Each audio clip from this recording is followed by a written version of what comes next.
तो बच्चों कैसे हो आप सब। ये वीडियो क्लास 6 के लिए है और इनकी एक्सरसाइज मैंने 2.1 पहले करा दी थी और आज है एक्सरसाइज 2.2 का पहला सवाल। हम इसको कर लेते हैं, ठीक है। ध्यान से देखना, ठीक है। चलिए, ये आपका पहला सवाल है। यहाँ पर देखो बोल क्या रहा है, ध्यान से समझना कि उपयुक्त क्रम में लगाकर योग ज्ञात कीजिए। आपका पहला सवाल ये रहा, 837 प्लस 208 प्लस 363। इसको क्या करना है, आपको एक क्रम में लगाकर हल करना है। उपयुक्त क्रम मतलब देखो, एक ऐसा क्रम जिससे हमें जोड़ने में बहुत ज़्यादा आसानी हो जाए, ठीक है। अच्छा, आपको मान लो कि एक आपको दे दिया मैंने 60 और आपको दे दिया मैंने 100, ठीक है। ये आपके पास 0 है और ये 0 है, ठीक है। और एक आपको दे दिया मैंने 68 और एक आपको दे दिया मैंने 37। अगर मैंने बोल दिया कि आपको इन सबको जोड़ना है, ठीक है, तो आप तुरंत कौन सा सबसे पहले जोड़ सकते हो। इनमें से कौन सा सवाल आपका, ये बी मान लो या इसको मान लो ए, कौन सा आप सवाल सबसे पहले जोड़ लोगे। ये 0 वाला, क्योंकि 0 वाला बहुत आसान होता है जोड़ने के लिए, ठीक है। इसे आप तुरंत जोड़ दोगे कि ये 160 होता है, लेकिन इसको थोड़ा टाइम लगेगा जोड़ने में, ठीक है। जैसे कि आप इसमें जोड़ोगे 8 और 7 15, ठीक है, 1 6 और 3 9 और 1 10, ऐसे करके जोड़ोगे, थोड़ा टाइम लगेगा। तो आपको पता चलना चाहिए कि जो 0 जिसके पास होती है उसे हम आसानी से जोड़ सकते हैं। तो उसी प्रकार से तो इसको एक उपयुक्त क्रम माना जाता है, इसी को हम उपयुक्त क्रम कहते हैं, ठीक है। आसानी से, चलिए एक सवाल मैं आपको करा देता हूँ, फिर आप आसानी से समझ जाओगे, ठीक है। तो जिससे पहला सवाल है हमारा 837 प्लस 208 और प्लस 363, इसको हमको जोड़ना है उपयुक्त क्रम में लगाकर, ठीक है। तो हम आपको इन संख्याओं को ऐसे देखना है कि आसानी से इनको हम 0 बना दें और जल्दी से जोड़ दें, 0 बना दें। अब देखो, इसके इकाई अंक 7, इसका इकाई अंक 8 और इसका इकाई अंक 3, तो हमें इकाई अंक से देखना है। 8 में 3 जोड़ूंगा तो 8 और 3 11 आ जाएगा, तो इसका इकाई अंक कितना आ रहा है 1। अगर मैं 7 में 3 जोड़ूंगा तो इसका इकाई अंक जोड़ के कितना आ जाएगा 10, इकाई अंक कितना आ रहा है 0। अगर मैं 7 में 8 जोड़ूंगा तो कितना आएगा 15, यानी कि इकाई अंक 5। तो एक उपयुक्त क्रम हमको मिल रहा है जो कि 7 और 3 इनको मिलाकर 0 बन रही है। तो इसको हम उपयुक्त क्रम मानेंगे, क्योंकि हम 0 के साथ आसानी से जोड़ सकते हैं। तो हम इनको हम कैसे लिख सकते हैं, देखिए अभी बता देता हूँ मैं आपको। तो उपयुक्त क्रम हमारा क्या होगा, ध्यानपूर्वक देखिएगा, ठीक है। मैं इसको रफ कर देता हूँ। देखो, यानी कि इस संख्या को मैं इसमें हमें पहले जोड़ना पड़ेगा। 837 प्लस 363 प्लस 208। तो जैसे ही मैं इसमें जोड़ देता हूँ, 7 और 3 10, हासिल 1 बचा। फिर 3 में 6 जोड़ोगे, 6 3 9 और 1 10, फिर 1 बचा, फिर 8 और 1 9, ठीक है। ये बन गया आपका 9 और ये 208 आपका बचा हुआ था। अब देखो इसको आसानी से जोड़ दिया ना हमने, तो 900 में आप 200 जोड़ोगे तो कितना हो जाएगा 1100, और 8 बचा हुआ है तो कितना हो जाएगा 1108। तो देखो जोड़ना कितना आसान हो गया, ठीक है। तो इसको बोलते हैं हम उपयुक्त क्रम में लगाना। तो आप इसको ऐसे ही नोट कर लेना, ठीक है। ये आपका पहला सवाल है और ये आपका HW, इसको सोल्व कर लेना अच्छी तरह से उपयुक्त क्रम में लगाकर। देखो इसका उपयुक्त क्रम क्या होगा, इसका भी देख लीजिए, एक बार देख लीजिए, मैं सिर्फ आपको समझा देता हूँ, ठीक है। देखो इसका इकाई अंक और इन सब के इकाई अंक मिलकर किसके साथ 0 बना रहे हैं। अगर मैं 8 में 2 जोड़ूंगा, ये दोनों 0 बना लेंगे। आपके इकाई अंक देखने हैं सिर्फ, इसका 3 और इसके साथ मिलकर इकाई अंक 0 बना लेंगे। तो इसको और इसको एक साथ जोड़ लेना आप, इसको और ये वाली संख्या जो है इनको एक साथ जोड़ लेना। फिर इन दो का जो आंसर आएगा और इन दो का जो आंसर आएगा उनको आपस में जोड़ लेना और आपका आंसर निकल के आ जाएगा। ठीक है, इतना हो गया। ये आपका पहला सवाल था। उपयुक्त क्रम आपको समझ में आ गया होगा। अब चलिए सेकंड सवाल कर लेते हैं। ठीक है, देखो उसी तरह से हम गुणा में भी करते हैं। देखो उपयुक्त क्रम में लगाकर गुणनफल ज्ञात कीजिए, आपका सेकंड सवाल है। देखो पहला ही है उपयुक्त क्रम, मतलब देखो गुणा करना कितना आसान होता है 0 के साथ। अगर मैं 8 की गुणा 10 के साथ करूँगा तो 8 एकम 8, 1 0 लगा दीजिए तो ये आपकी गुणा हो गई तुरंत। ठीक है, अगर मैं इसी 8 की गुणा 1 लाख से कर लेता हूँ, ठीक है 1 लाख से कर लेता हूँ, देखो तो इसकी गुणा कीजिए 8 एकम 8 और बाकी 0 लगा दीजिए, तो 0 में भी गुणा करना बहुत आसान हो जाता है। तो उसी तरह से हमको भी इस पहले सवाल में इस तरह से गुणा करनी है ताकि गुणा करना हमारा इजी हो जाए। गुणा 0 बना लीजिए इकाई अंक को किसी भी तरह से। ठीक है, तो देख लीजिए इसको भी मैं कैसे करता हूँ। ये सवाल मैंने लिया 2 गुना 1768 गुना 50। अब एक बात बताइए, किस संख्या के साथ गुणा करने पर इसका इकाई अंक 0 आ रहा है। तो मैं 2 की अगर मैं 50 के साथ गुणा करता हूँ तो क्या आ जाएगा, 2 की पहले इकाई अंक के साथ कीजिए 2 0 0, इसकी अब 5 के साथ कीजिए 2 पंजे 10, इसकी गुना हो गई। ठीक है, और ये आपका आ गया संख्या बची हुई 1768। अब देखिए कितना आसान हो गया। आप इसकी गुना कीजिए इसमें 1 में तो कितना आ गया, 1768 की गुना 1 में करेंगे तो यही आएगा संख्या। 1 की गुना आप किसी के भी साथ कर लीजिए तो संख्या वही रहेगी। 10 की करेंगे 10 एकम 10, 5 की करेंगे 5 एकम 5। ठीक है, तो उसी तरह से जब आप 1768 की गुना 1 में करेंगे तो आपका 1768 आ जाएगा। बाकी 2 0 बची हुई है तो 2 0 लगा दीजिए तो ये आपका आंसर हो जाएगा। ठीक है, उपयुक्त क्रम हो जाएगा हमारा, यानी कि हमें पहले 2 गुना 50, यानी कि यहाँ पे लिख देना 2 गुना 50, फिर लास्ट में करोगे 1768। ठीक है, इन दोनों की गुना कर दीजिए और आपका आंसर आ जाएगा। आप कोई भी क्वेश्चन सॉल्व कीजिए, आप प्रयास कीजिए कि आपका इकाई अंक 0 हो जाए बस।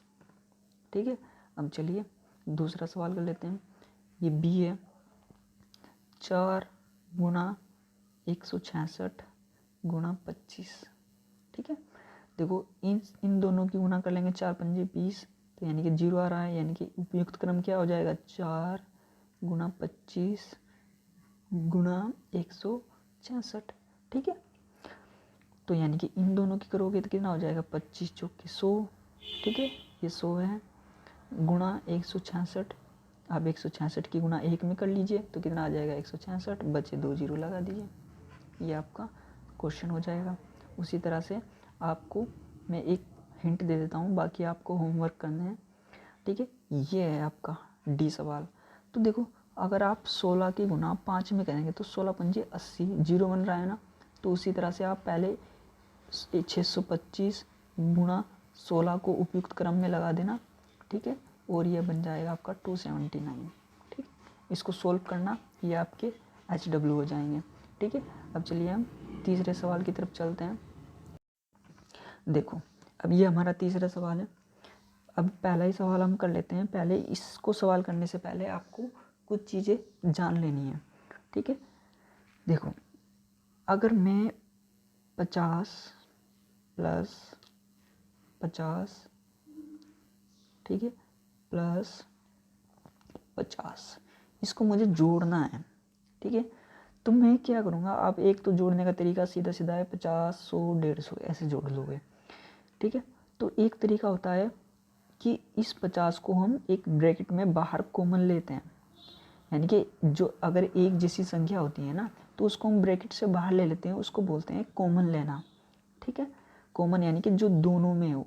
ठीक है, जैसे कि अब मैंने 50 यहाँ से बाहर ले लिया तो यहाँ क्या बचा 1, यहाँ से 50 बाहर ले लिया तो यहाँ क्या बचा 1, यहाँ से 50 बाहर ले लिया यहाँ बचा 1, तो ब्रैकेट में 1 2 3 3 हो गया, बाहर 50 है। ठीक है, यहाँ पे बता देता हूँ, बाहर ये 50 बचा, ब्रैकेट में क्या बचा 1 2 3, ये 3 बचा ब्रैकेट में क्योंकि जोड़ के आ गया ना 3। फिर इसको आप सोल्व करेंगे 3 पंजे 15 तो 150 आंसर आ जाएगा। ठीक है, इसलिए हम इसको कॉमन लेके आसानी से हम जोड़ सकते हैं। उसी तरह से एक एग्जाम्पल और समझ लीजिए। एग्जाम्पल के आप सब क्वेश्चन ही समझ लीजिए। ठीक है, ठीक है, देखो क्वेश्चन क्या कहता है कि आपको इसे सॉल्व करना है। 297 गुणा 17 गुणा प्लस है, इन दो के बीच में प्लस, ठीक है, ये प्लस है 297 गुणा 3। अब देखो ये दो ग्रुप हैं, एक ग्रुप हो गया ये और एक ग्रुप हो गया ये, ठीक है, तो और बीच में है इनके प्लस। तो आप देखिए मैंने बताया था कॉमन वो संख्या ली जाती है जो दोनों ग्रुप में हो। एक ग्रुप ये, एक ग्रुप ये, इन दोनों में एक संख्या ऐसी है जो दोनों में है। तो आपको दिख रही होगी ये 297 दोनों में है, तो आप इसको बाहर ले लीजिए ब्रैकेट में। तो ये मैंने ले लिया यहाँ पे 297, ठीक है। तो यहाँ पे क्या बचा, यहाँ पे बचा एक, ये गुणा है तो गुणा, फिर 17, फिर प्लस, फिर यहाँ से तो ये बाहर ले लिया था, यहाँ पे क्या बचा एक गुणा और यहाँ बचा 3, ठीक है। तो 297 17 की आप इसमें गुणा कीजिए तो क्या आया 17, प्लस 13 की एक में कीजिए तो 13, आप इनको जोड़ोगे, ठीक है। मैं यहाँ से सरल रफ कर देता हूँ,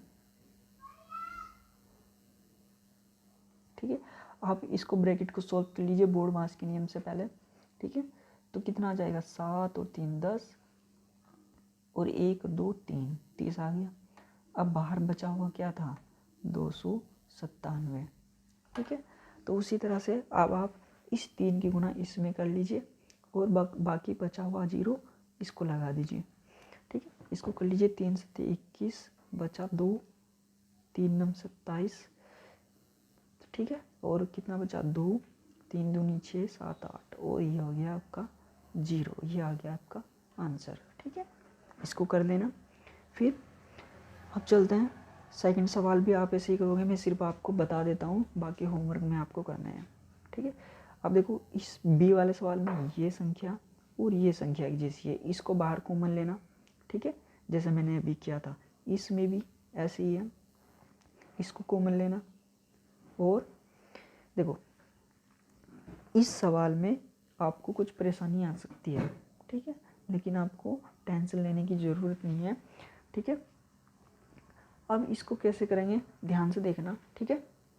देखो मैं इसको यहाँ पे उतार लेता हूँ सवाल को, डी वाला सवाल है 3845 गुणा 5782 प्लस 769 गुणा 2, ठीक है, ये उतार दिया मैंने।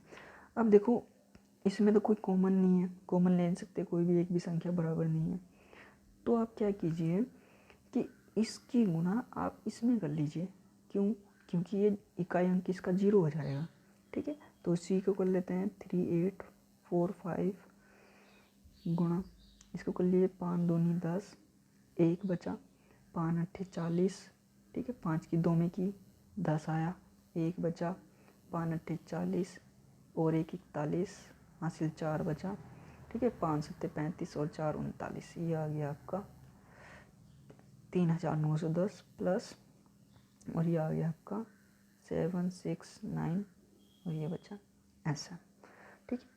तो आप क्या कीजिए, आप इनको कर लीजिए गुणा, आप कर लीजिए, ठीक है। देखो ये सवाल आप कर लेना, ठीक है, बाकी बचे सवाल मैं आपको करा दूंगा, ठीक है। ये सवाल थोड़ा अधूरा आया है, यहाँ पे और भी संख्या है, कल मैं आपको इसको समझा दूंगा। फिलहाल के लिए आप 4th सवाल पर चलिए, ठीक है। ये आपका 4th सवाल है और आपको इसको भी उपयुक्त क्रम में लगाकर सोल्व करना है, ठीक है। देखो सोल्व उपयुक्त क्रम में कैसे लगाएंगे ध्यान से देखना। ये आपका पहला सवाल है, अब 4th क्वेश्चन है, ये हमारा 4th क्वेश्चन का पहला ही सवाल है, ये कि 738 गुणा 103। देखो अगर आप इसकी डायरेक्टली, एक तो तरीका आपके पास है 738 गुणा 103, ऐसे कर सकते हो, ठीक है, इसमें लेकिन आपको बहुत टाइम लगेगा, ठीक है। लेकिन इसका हमारे पास दूसरा भी तरीका है इसको सोल्व करने का। देखो कैसे करोगे। दूसरा तरीका जो है हमारे पास वो है, देखो इसका उपयुक्त क्रम में लगाकर। देखो 738 है, इसको हम कैसे लिख सकते हैं, इसको हम कैसे लिखते हैं, 103 को ऐसे लिख सकते हैं ना, 100 + 3। ठीक है, इसको आप 100 + 3 लिख दीजिए, क्योंकि जीरो में गुणा करना आसान होता है। अब देखो जो ये 738 है, इसकी गुणा पूरी ब्रैकेट में होगी, यानी कि जितनी भी इसके अंदर ब्रैकेट में संख्या हैं उन सभी के साथ 738 की गुणा हो जाएगी। यानी कि 738 की पहले 100 में, फिर किस में होगी, 3 में। तो जब 738 की गुणा 100 के साथ हो जाएगी तो ये हो जाएगा आपका, ठीक है। तो इसकी आप गुणा कर लीजिए पहले। तो 738 और जब 738 एक में हो जाएगी तो 738 और बाकी बचे 2 जीरो, ये लगा दिए हमने। ठीक, चिन्ह ये रहेगा ब्रैकेट वाला। अब 738 की गुना ये आप कराओगे 3 में, तो 738 की जब गुना करोगे तो 3 8 24, ठीक है, ये आ जाएगा 3 8 24 में यहाँ पे लिख देता हूँ इसे। ठीक है, 3 8 24, 2 बचा। फिर 3 की गुना किस में करोगे, 3 में, 3 तिया 9 और 2 11, फिर 1 बचा। फिर ये 3 7 21 और 1 22। ठीक, ये आपका आ जाएगा। ठीक है, दोबारा करके ले रहे हैं। 3 8 24 का 4 हासिल 2, 3 3 9 और 2 11 हासिल 1, 3 7 21 22। ठीक है, अब इन दोनों को जोड़ देते हैं क्योंकि बीच में प्लस है। ठीक है, तो इसमें 0 में 4 जोड़ेंगे 4, 1 जोड़ेंगे 1, 8 और 2 10 हासिल 1, 3 और 2 5 और 1 6, और ये आ जाएगा आपका आंसर। ठीक है, इसको कर लेना सोल्व। बाकी इसको 102 को लिखना 100 + 2, यानी कि यहाँ पे आ जाएगा 100 + 2। 1008 को आप लिखोगे तो 1000 + 8 ऐसे करके लिख दोगे। और बाकी ये सवाल थोड़ा छुपा हुआ है, इसको मैं भेज देता हूँ बाद में व्हाट्सएप पर। ठीक है, बुक में से देखिए, इसको कर लेना। ठीक है, आज के लिए इतना ही काफ़ी है। Take care, bye.